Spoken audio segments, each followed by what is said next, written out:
የጥላው መንገድ ክፍል 3 የህሊና ጦርነት። በሬ ላይ ወድቆ እባክህ እርዳኝ ያለኝ ያ ሰው የቤቴን በር ብቻ ሳይሆን የህይወቴን ምስጢር ሰብሮ ገብቷል። አሁን ያስኩት ያ የተሰበረ ብርጭቆ አይደለም፣ የገዛ ልጄን ህይወት ነው። እሷ አውጣልኝ እያለች ነው። ሞት ይሻለኛል እያለች በቃላት ትገርፈኛለች። የምትጠይቀኝ እርዳታ ሳይሆን የገዛ ልጄን ሞት እንድፈርምላት ነው። አባቷ እንደ ልጃቸው ያምኑኛል፣ ቤተሰቦቿ እንደ ወንድማቸው ያዩኛል። እኔ ግን በሁለት እሳት መካከል እየነደድኩ ነው።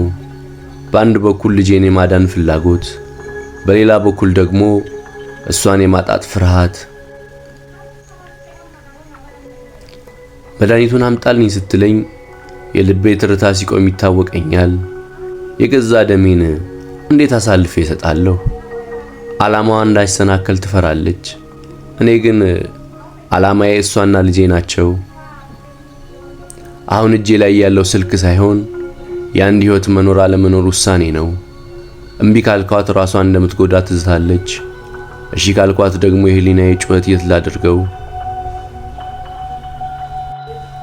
ዛሬ ሌሊት ከተማዋ ተኝታለች። እኔ ግን ከራሴ ጋር ጦርነት ላይ ነኝ። እባክህን መድኃኒቱን አምጣልኝ ስትለኝ አይኗ ውስጥ ያየሁት ፍርሃት እንጂ ጥላቻ አልነበረም። ስሟ እንዳይጠፋ ዓላማዋ እንዳይሰናከል ትሰጋለች። እኔ ግን አንድ አማራጭ ሰጠኋት።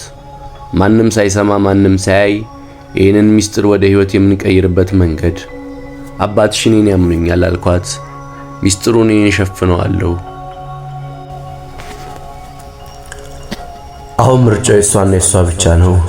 መድኃኒቱን ወስዳ ለዘላለም በጸጸት መኖር ወይንስ እኔን አምና እጄን ይዛ ማንም ሳይደርስብን አዲስ ህይወት መጀመር?